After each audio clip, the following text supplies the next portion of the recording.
All right. How's everyone doing out there? No announcement. Just want to get on, leave a impression or two about what's going on in the news with respect to Sidney Powell. Many of you have seen headlines by mainstream media in basically stating that Sidney Powell did not think that her claims were reasonable, that you had to basically be they're incredible and not believable. And this is just an outright distortion of the filings, and this is one of those misunderstandings of the law of defamation in general. And so I've been going back and forth with some trolls online because you'll notice in my um, discussion yesterday through the Regents University, I doubled down and basically said we need to rally around Sidney Powell. And I think we need to do that even more now because um, you're starting to see just how subtle and how dirty these mainstream media folks will be in trying to destroy someone. And so I'll try to give you a little bit of a primer on defamation law, just so you can understand what's going on with Sidney Powell. Because um, in short order, Sidney Powell is distinguishing between the statements she made versus the statements made by those who submitted sworn affidavits. And all of her statements made about those sworn affidavits um, need to be looked at in the context of um,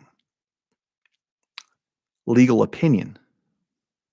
Okay, so some of you are like, okay, you're confusing me already. When you look at defamation, there's a few things, there's elements you have to prove. You can only be held liable for defamation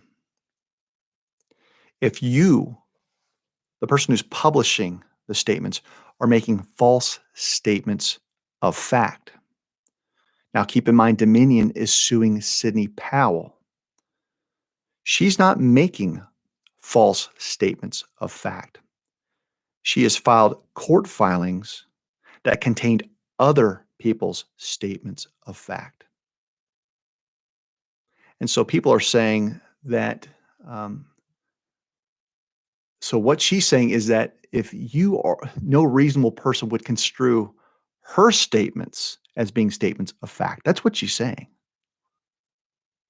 She's saying no reasonable person would construe her statements as statements of fact because she's not submitting affidavits in lawsuits about what she saw, what she heard. She's submitting affidavits from people that had personal knowledge, and she's putting what they saw into the record.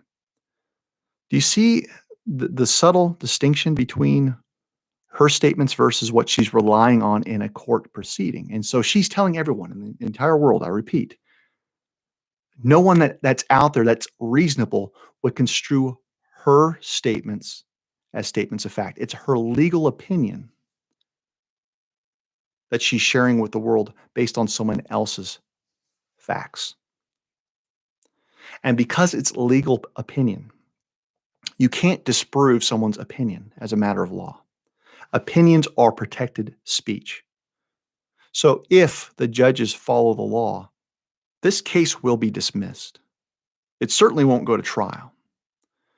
But because of a lack of reading comprehension, and I'd say that it was willful, it was purposeful on behalf of the mainstream media, they took a line, distorted it, did not leave it in its legal context, and imputed a position to Sidney Powell that she didn't have. She has all the faith in the people that submitted those sworn affidavits. She has all the faith in the world in the experts that she's relied on. But the lying mainstream media is at work. Okay? So I just wanted to jump on it and kind of give you that. Now there are other elements to to defamation. You know, not only are opinions protected, but so is mere name calling. So you can go up to someone and say, "Hey, I think this person is an a-hole." And you can say it in front of a lot of people, and it can certainly be defamatory. It could certainly make that person look bad. But calling someone a name is a lot like having an opinion about someone else's statements of facts. It's not defamatory as a matter of law. Okay. So, just want to throw that out there. You guys can chew on that a bit. And if you got any more questions about that, I'd be happy to answer them.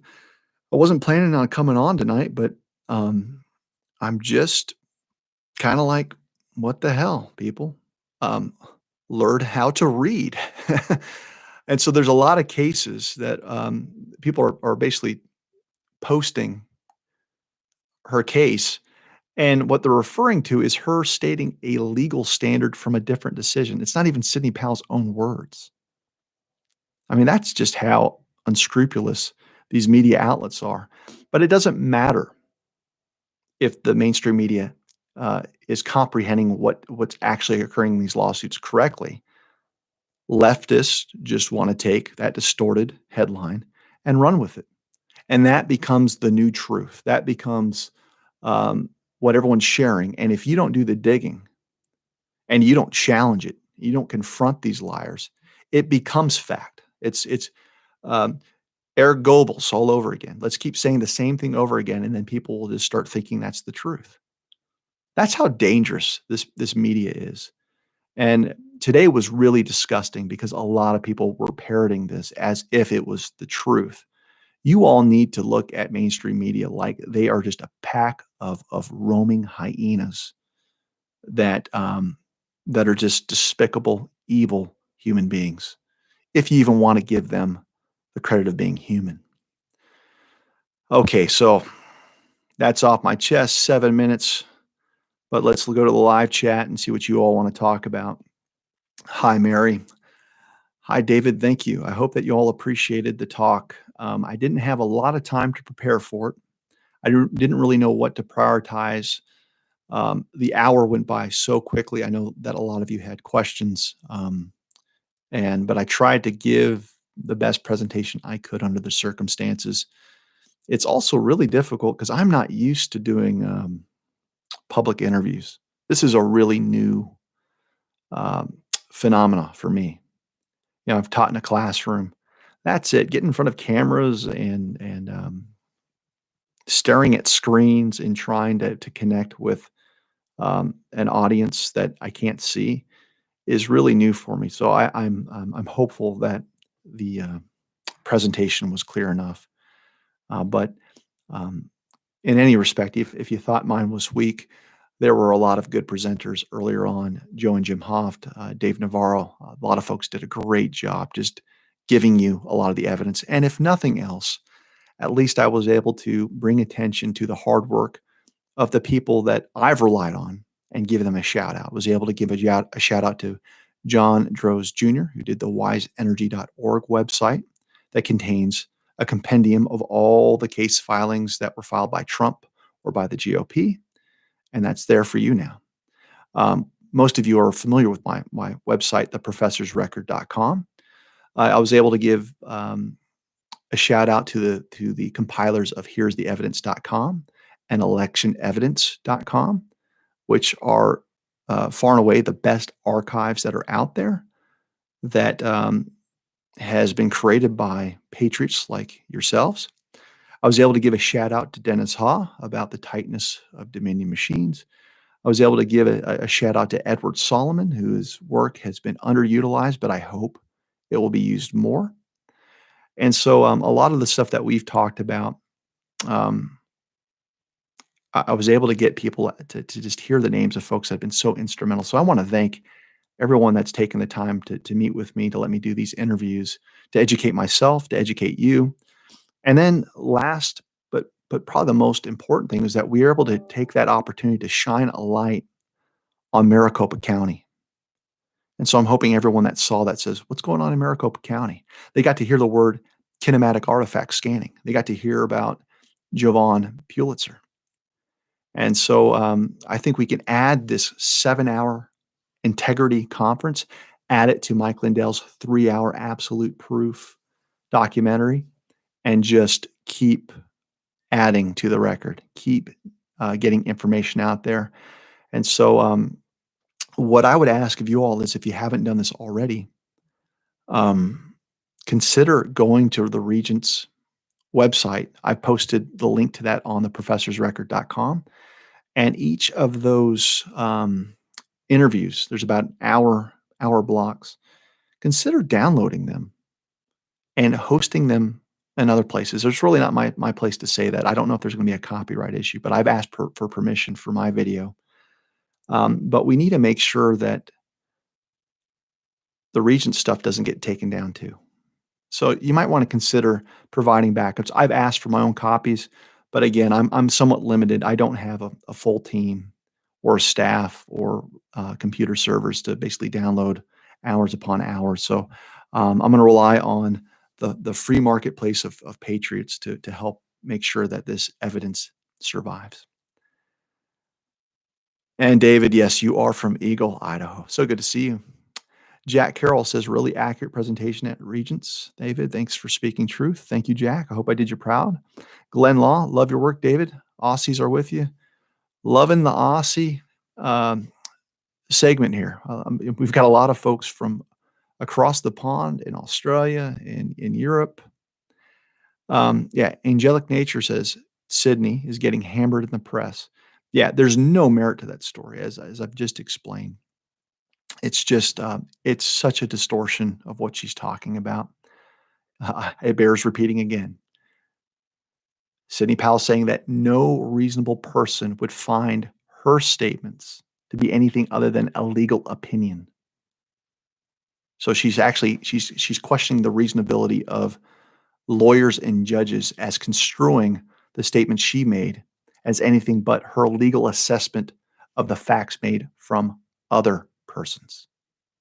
All right. I might have to come back to that because people are so confused by this. Legal opinion is an absolute defense. Sidney Powell faces 0%, a 0% chance of losing this case. Let me say this again. Sidney Powell has 0% chance of losing this case. It should be dismissed, but if it's not dismissed, it's not going to trial. Dominion will lose. I'm willing to bet everything I own. I've done defamation work. Dominion's a public figure. They have to prove actual malice. That means that they have to prove that somehow all of the hundreds of exhibits, the hundreds of affidavits, the expert reports that were compiled, they would have to prove that she knew that people were lied to her saying, hey, I filled this affidavit out for you, Sidney. I'm lying. And she says, no problem. I'll use it. That's what they have to prove that she acted with actual malice. So as you can see, that is impossible. It's not going to happen. Okay, we good? Great. Michael Ralston says she's our last hope. Well, I'll tell you this: she is a rock, right? She's one of our strongest fighters out there. So I really got to appreciate her work the more that I sat down with her lawsuits, especially the Boyer versus Ducey case. As I read through that to prepare for yesterday, I'm thinking, wow, what a mind to be able to package and assemble all of these different areas and put them together on such short notice. You have no idea how monumental of an effort it was to compile a 400-page lawsuit with 300 pages worth of evidence in the span of 28 days. I mean, that's insanely quick to turn that around. So there's that. And then I want to throw a different idea by you. I got a question from a Diane, and I wanted to share with you some of my thoughts. She sent me an email, and she asked me my thoughts on you know, what's the deal with all of these cases that were dismissed for failing to meet the standing requirement? And as many of you know that in order for your case to be heard, your injury cannot be generalized. It has to be a concrete injury. It's got to be particularized. And in general, if you've got a problem with bad policy or bad election law procedures, the law basically says that's generalized. We're all suffering that generally, and therefore you're not going to be able to sue in a court of law. Now, I mentioned in the presentation yesterday that there's about 450 election integrity cases out there. I haven't read all 450. I've gone through about at this point I've gone through about 80 cases that were filed by real attorneys. A lot of the lawsuits were filed by pro se litigants. Pro se litigants are non-attorneys that are just patriots saying that this is messed up. They filed a lawsuit in their own name and they're saying that I saw this and I should be able to overturn the election because of what I saw. So I don't want to diminish the people that did that. They got hearts of gold. They know that they saw something wrong. But in many of those cases, I would agree that they didn't meet the standard of legal standing. But this is something that's bothered me. And I want to run this idea by you because this might be grounds for a law review scholarly article. And this is something that I don't think any of the lawyers are talking about. And it's this, and Jim or Joe Hoff brought this up, and many others have brought it up, but they haven't brought it up in the context of standing. And it's this, that none of our votes are being counted as whole numbers. We're taught that our votes should be counted as one person, one vote. Yet this election showed that our votes are being counted as fractionalized percentages. And so this leaves me with a big question. If this election scheme is as bad as Sidney Powell and others think by use of an algorithm that effectively fractionalized our votes nationwide, we may have to redefine the harm suffered by the American people as particularized, not generalized, because everyone's vote conceivably is no longer a whole number. Okay, so I'm still formulating my thoughts on this question. There's no case law on this question because nothing like this has ever occurred here in America before. So I think if there was use of an algorithm and everyone's vote is being assigned a fractional weight, that's we've never had a case on point that dealt with that. That seems pretty damn concrete to me. That seems pretty particularized to me. And so the fraud here is so pervasive and it's so widespread that we might have to create an entire new category that says this is absolutely particularized. You can't say this is generalized harm from just a bad policy or bad law that we disagree with. Because one, fraud is at the root of it, but it's not just fraud. It's absolutely particular if Jack Carroll on the live chats vote counted 0.25% rather than some commie out there that got a 1.25% weight, right? So something that I'm thinking about. And then I've gotten questions on this doctrine known as latches, which is timeliness. And I wasn't able to give my impression of the doctrine of latches or timeliness in the presentation yesterday, but got a question through an email. I want to mention it right now. And my impression is that many courts have used this doctrine of you waited too long as both a sword and a shield. And this is what I mean by that. Several lawsuits were filed before November 3rd, warning that loosening the absentee voter requirements would lead to fraud. This happened in a lot of lawsuits, like in September and October. And the courts responded to all of those lawsuits that the claims being made about the potential fraud were speculative. And then they dismissed those cases as moot because the fraud hadn't occurred yet. All right. So fast forward a couple months, and in these same jurisdictions, The predictions of the GOP challengers came true. Fraud was rampant. Now some of the courts, now some of the courts now are chiding the newer litigants for waiting too long to file a lawsuit because they claim to know about many of these issues beforehand. So I want to give you an example. This same argument was made in the Sidney Powell case, Boyer versus Ducey, that I talked about yesterday. And so one of the ways that um, Judge Himatua was chiding the Powell team was like, "How dare you wait so long? You waited like 30 days after the election to give us this stuff right now." In essence, she said, "You're bringing up claims of Venezuelan-backed bad actors, reports or concerns about Dominion, and yet you had the nerve to wait 30 days after the election to file your lawsuit. If you knew about all these bad actors, why didn't you file a lawsuit earlier or perhaps before the election?" Well, that's convenient. So they're using this as a shield to fend off the Sidney Powell case, saying, "Why did you wait so long?"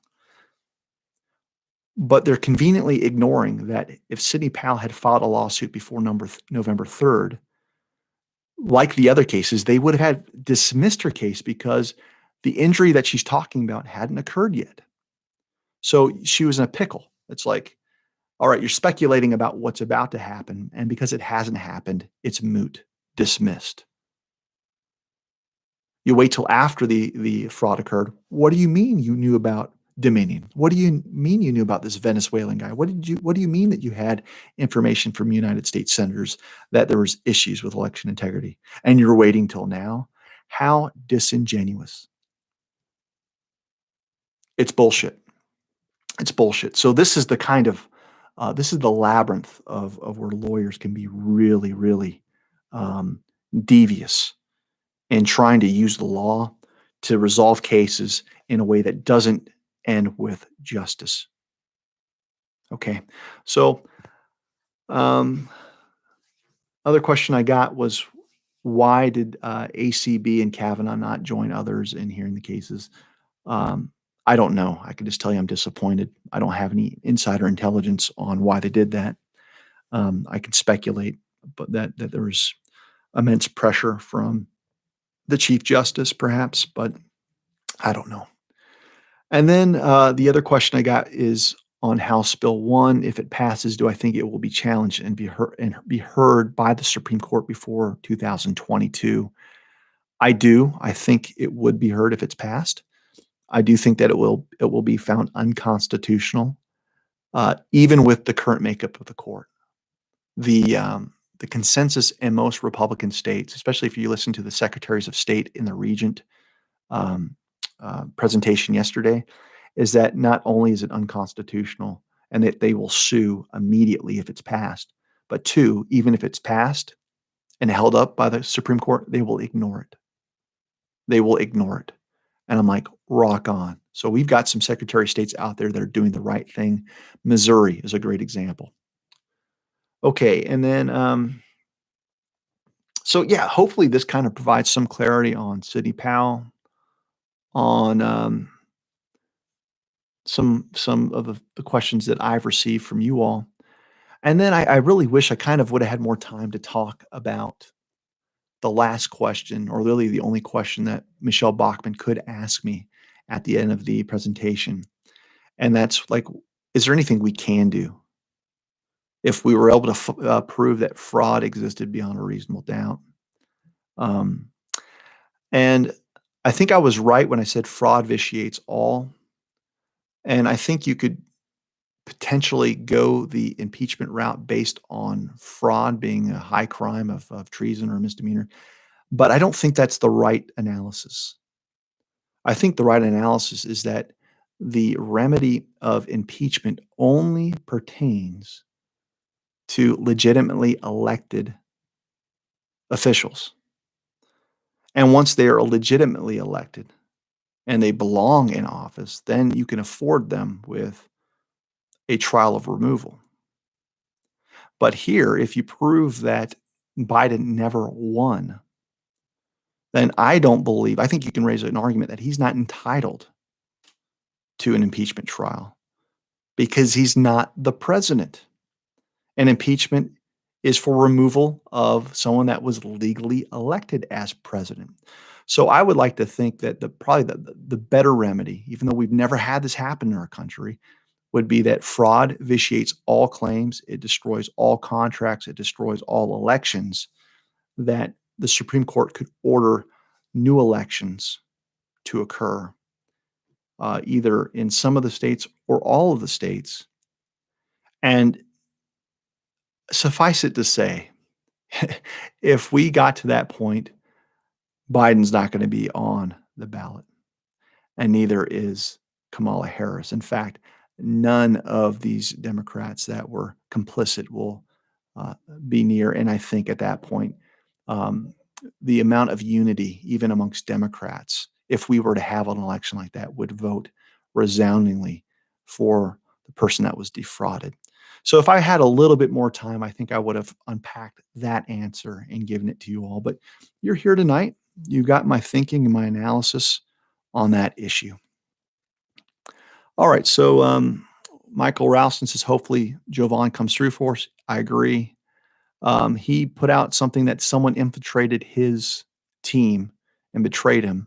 So I don't know if that's a late development and that's going to affect what's going on, or hopefully he found it out and that's why he's involved in the kinematic audit in Arizona. Hopefully, it appears that he's also involved in the kinematic audit out of Georgia. It may be too soon to say that, but he's posting things that are pretty encouraging about um, Georgia too, which is a new tenor to Jovan. But he posted this on Telegram, this latest um, post. He says, Jovan Pulitzer says, "My heart hurts, my soul hurts to know I had a deep state plant infiltrate my immediate team. I didn't see it initially, then others pointed it out. Wow, what a shocker. Crept right in under here. Let me help you out of nowhere. And it was to undermine the whole time."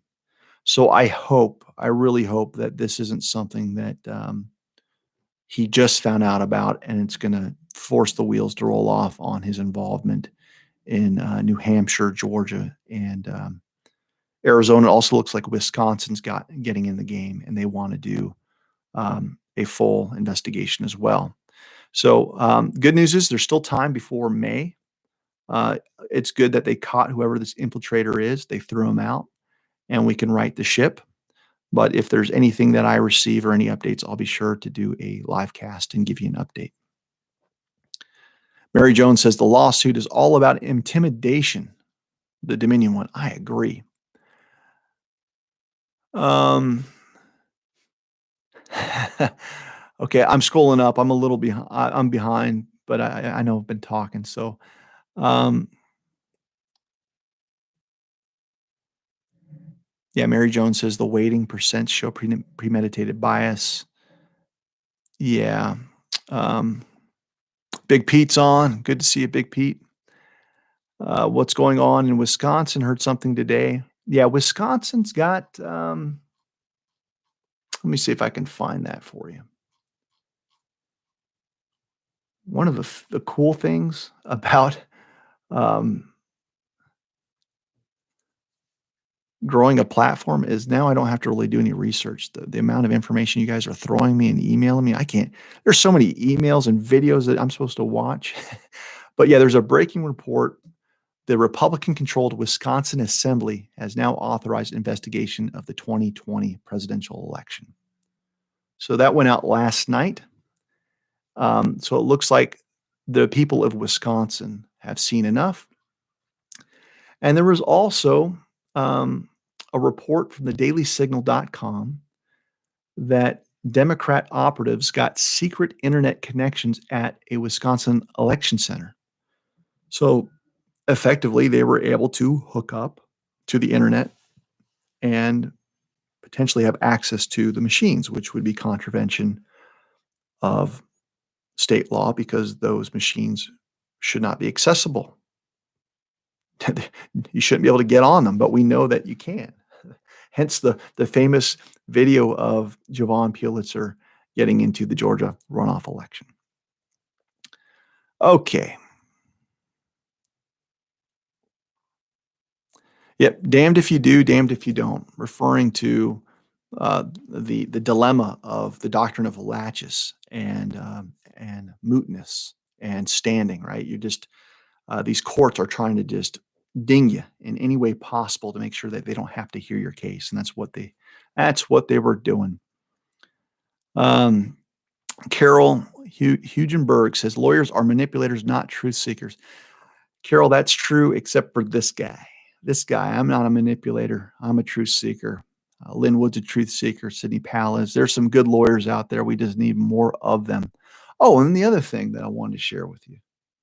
This is kind of cool. Lynn Wood has been letting us know about certain attorneys that are complicit in the disciplinary board proceedings against him. And I'm starting to learn the identity of many of these attorneys that are involved. And I'm finding emails to them. And I've been sending emails to these attorneys. And so I sent the following email to attorney Rick Miller, who used to be a quote unquote close friend of Linwood and just betrayed him as soon as it was convenient. Um, and so he was involved in the Linwood, Georgia witch hunt. And this is what I sent to him. It was short. Shame on you, sir. Your vindictive and baseless participation in the attack on Linwood's mental health and law license is an embarrassment to the profession we are both members of. Your participation in the disciplinary action against Linwood is wrong, and you know it. Apologize and remove yourself from these proceedings before it's too late. Disappointed, David Clements, JD.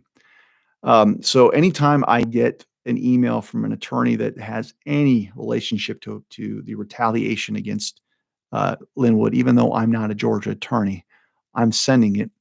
And I would encourage any member of a bar that's out there that's watching this to educate yourself. Don't send this half cocked if you don't understand the context. But I've been following Linwood on Parler. He's been giving updates, and it's just horrific that they're trying to compel him to undergo a psychological evaluation when the rules will only compel that when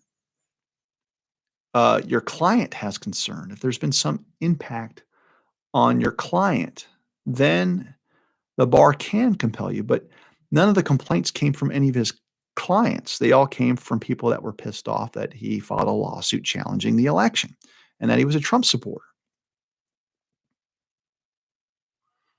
So, um, pretty dangerous grounds if we're going to start going after attorneys that way. So, something to think about. So, I'm sending out all kinds of stuff now. Feeling saucy. Okay. So, I'm going to go down to the bottom because you all are still commenting. I'm way behind. I'm slow. Um, Ruth Butler says we need to go back to throwing shoes at liars. Yeah, but you have to admit, old W was pretty nimble. He was good at dodging those shoes, but I like that. Um,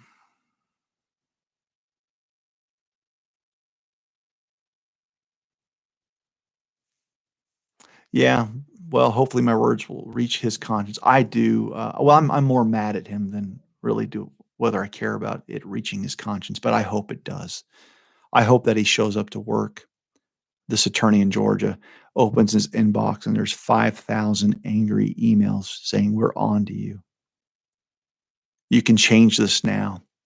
At the end of the conference, there was a pastor that gave a prayer of the regents thing, and it was a powerful prayer. It was great because he was praying that the people that were complicit in the fraud, the Ruby Freemans of the world, would be so overwhelmed by their own evil complicitness that they would turn themselves in.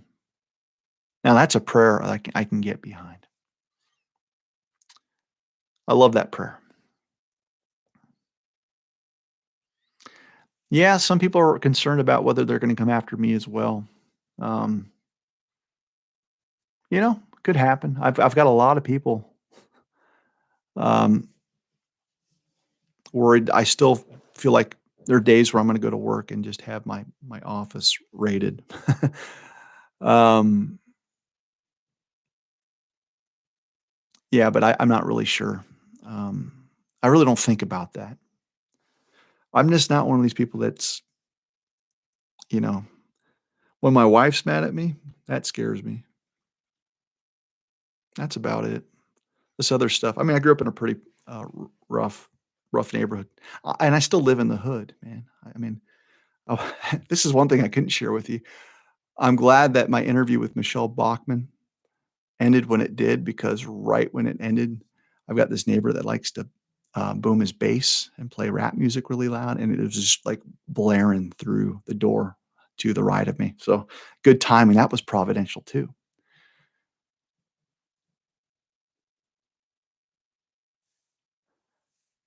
Alright, so I'm looking over here now, see if what I've missed. Big Pete says, "I got an army here." Alright, man, well, let's build that army. Big Pete has always got my back. I love seeing this guy.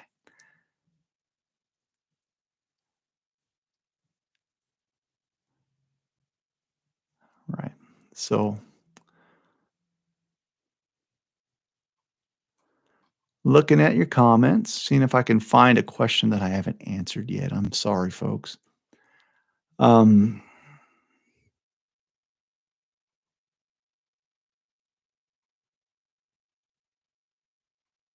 yeah, some of you are referring, like, saying things like, "I hear Mike Pence has been taken out." I don't know. I don't understand that. I don't know where that's from.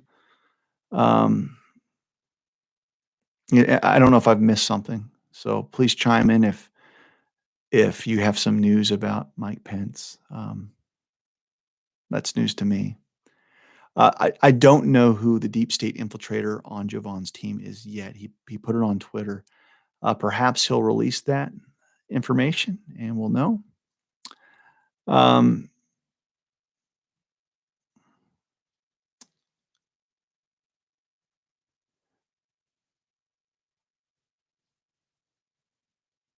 okay. Alias Ande says, "Power on. Disciplinary actions as political weapons is yet another example of falling standards." Yeah, so that's what's going on with Linwood, and the State Bar of Georgia is going after him hard. The Lawyers Club is going after him. Former bar members that shared office space with him are coming after him. He has struck at the heart of corrupt Georgia. And so Linwood is standing strong just like Sidney Powell is. Nick asks, "Is there any precedent of the vice president's name being added to the name of the administration?" I'm not sure I understand your question, Nick. If you flesh that out, maybe I can try to take a stab at your question. Jim Kenpig says, "Check out the Midnight Rider channel on Telegram." I'll see if I can remember that, Jim. Junior G says, "Someone asked about military tribunals. The military is as corrupt as the DOJ, Supreme Court, entire court system, and judges." You know, I don't know about that. I have faith that the military is not as corrupt. I think there are certain vestiges within the military that are corrupt. Um, I'm more encouraged there because I think not Linwood, but General Flynn knows the people that are still there that can be trusted, and he knows the folks that should be avoided.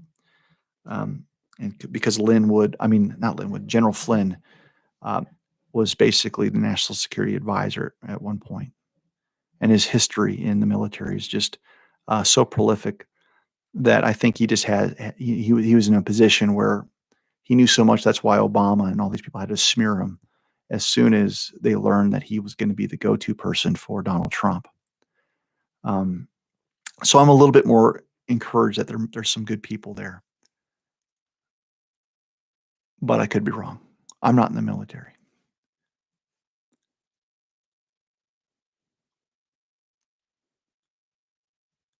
Yep, Christine V says Ruby Freeman thinks the evil was from Trump and she saved us from another term. Yeah, she certainly put in her confession that she felt that she had to do it. She also said, "Forgive me." So her conscience was at work. but she wanted to process those Joe Biden ballots to save us from Trump. Um, what struck me about Ruby Freeman's confession is that it mirrored the same tone and tenor of that Times article, where they all but admitted this conspiracy to ensure that Trump wouldn't win another term through Zuckerberg's private public partnership in basically privatizing elections through his money, and then just the Twitter sphere and all these other social media hubs um, suppressing what conservatives could say. They all but admitted that, and they tried to write a narrative that presented their work as noble, as if Trump was Hitler, and we should all be saying, "You're welcome." Now look what's going on. It's March 24th, and we've got old Biden falling down the stairs left and right. Kamala Harris licking her chops. I think the administration is imploding.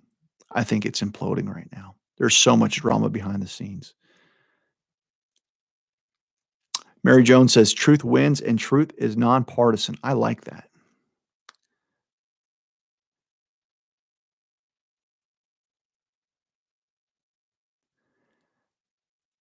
Why wasn't the executive order for foreign election interference put into action? That's the $1,000,000 question. I don't know. I heard reports that it was signed, and then I heard things that it wasn't signed, and I wanted to believe that it was signed, and then something was gonna happen, on election day. You know, I'm not too proud to go sniffing around some conspiracy theory sites just to see what's going on. But yeah, I read all of that, you know. I might even went to the grocery store and bought an extra gallon of milk. But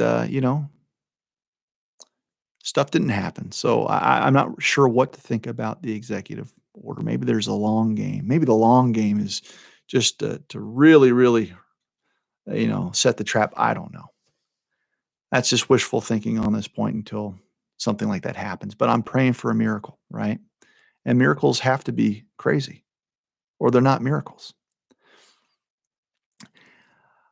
Ham I am says, "What can we do?" Um, do something every day. Confront someone, give someone a piece of the truth, argue, debate, not just in social media. Tell the truth, tell the truth, tell the truth. Confront misstatements. Defend your patriots. Defend the Sidney Powells. Defend Lynn Wood. Defend the General Flynn's. Defend people like Mike Lindell. Go buy his pillow. What can you do? We have to support and rally around everyone that's being effective in their work. And for me, you can like smash that like button to ensure that a few more people see this video. You can do that, right? And then there's more practical things that I mentioned in the presentation yesterday, like if you're in Fulton County, do we have any people from Georgia on this live chat? Tell us who your district attorney is or your county attorney. Have you sent them an email? Have you called? Have you inundated Fulton County Attorney's office with demands that Ruby Freeman be criminally investigated, that a grand jury be convened, that indictments are written up, and that we use that confession that she gave and we indict her, which is a very, very doable standard.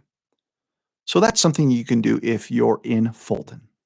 You can do a similar grand jury convening in Philadelphia, in Wayne County, in Antrim County, where you've got all of these witnesses that people observed, and you start going after them criminally.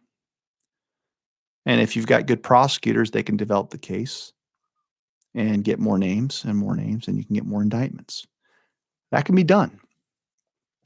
Question is, why aren't the existing district attorneys not doing this, which tells me you've got a problem. So if you can't do that immediately, you can't demand it, well, then you need to look into the law of your state on recall elections, because you shouldn't let these filthy scumbuckets serve out their terms. You should try to initiate a recall proceeding for those local races right now, and come November, get yourself a new district attorney. And fraud, I believe the statute of limitations is well more than a year, I think. So you still have some time, but at some point, the statute of limitations will run. So you gotta act on this. So those are some things that you can do, right? What happened to Ruby? I don't know. I researched that early back in November and December. I imagine she is lawyered up to the T. I'm sure that Dominion's probably gonna spring the legal fees for Miss Freeman.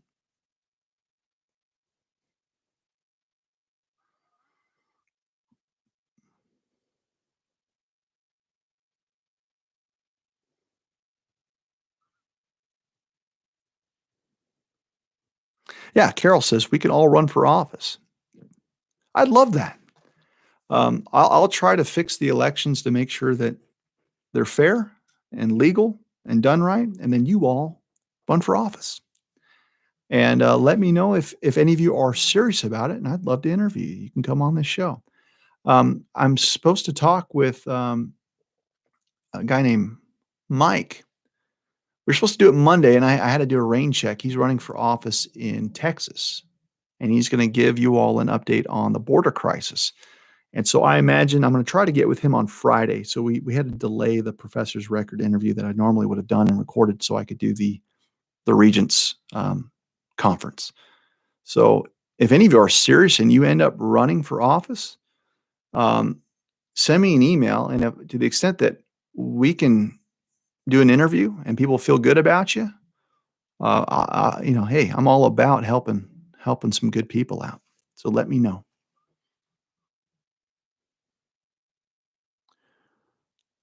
All right. So we've been at about 47 minutes. I'm going to keep it a little shorter tonight. All I'm going to say is this, folks. Um, the title of this live stream is Liars Gonna Lie about Sidney Powell. I've given you a little bit of a primer on defamation. Go out there and correct the record. She made no statement that she didn't think that there were any reasonable persons in her case. She's saying lawyers, judges, no reasonable person would construe what I said as a statement of fact because everything that I've said has been a legal opinion about these affidavits, and they have merit. And the media has purposely distorted that and put out a convenient headline to make it seem like she had no faith in her case. So that's really the mission for now is arm yourselves with the truth. Go out there and fight and correct the record on this Sidney Powell. Let's protect Lynn Wood and ensure that if you know anyone in Georgia or if you find those emails for some of these attorneys that he's placing on Telegram, send them a nice email letting them know that they should be ashamed of themselves. Um, and what else? Oh, yeah. And then we need to basically rally around Javon and ensure that we keep up the pressure in Maricopa County, in Georgia, in Wisconsin, to ensure that there's no last minute shenanigans. Because I'm telling you right now, the enemy is looking for any conceivable way, even now, to get out of their obligations and to try and change the goalpost. You have to believe that, folks. Okay. Um, Lisa asked, "Am I on Telegram?" I am. I have a Professor's Record channel on Telegram. Um, I don't think I've got 23 subscribers on Professor's Record. I'm small potatoes, folks. I'm small fries, and I think I've got about 11,200 subscribers on YouTube. That's not too bad. But I'm not really good at this whole social media thing. So bear with me. We'll grow this the right way. I like to think that my subscribers are really, really choosy and that we've got a real special community. Not just anyone will participate in our palaver. Okay. So are we clear? We got our marching orders. And then the last thing, if you haven't yet, Please educate yourself on that Regent Election Integrity Conference. 7 hours packed the gills of just great, great information. Download it, upload it, put it on Rumble, put it on Gab, put it on your own Telegram channels, put it on Linwood's stuff. You know how to post it on people that are way more popular than me? Do that. If you've got a contact list of emails in your own email system, share my link, share theprofessorsrecord.com because that's going to contain all of the other websites. And let's just get it out there, right? Someone says, you want to see me do a show with Recchietta Law on YouTube? I think that's what Nick Recchietta. I've watched some of his videos. He does a fantastic job. He does a really, really good job. Oh, so I have to learn how to do a comment channel on Telegram? Okay, I'll put that that's what I gotta do then. I gotta learn how to use Telegram. I will try to figure out how to make a comment channel, alright? Janet says she listened to all 7 hours. Jim says he keeps getting banned on Facebook. Okay, Como Brothers Band, we got someone here plugging his own music. Check out Como Brothers Music. Don't know who you are, but, hey, go for it.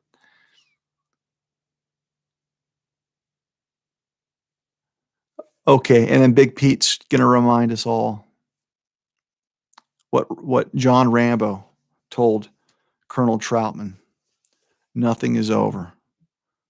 Nothing is over. Nothing." You don't just turn it off, folks. You are hawk-eyed patriots. You are encouragers. You're shepherds. Every one of you is a shepherd, not a sheep. And shepherds need to go out and start tending to our flock, and that's the American people. But also remember this: shepherds are badasses. They're not just gentle. They're gentle to their sheep, but when it comes to feckless weasels and wolves, they'll get out the sheepdog, they'll get the shepherd's crook, and they know when to just smack, a muzzle, a nasty little troll right on the face, right? So be tough, be gentle, but also be tough. Know which fights that you need to pick. Stand up for people that are standing up for you.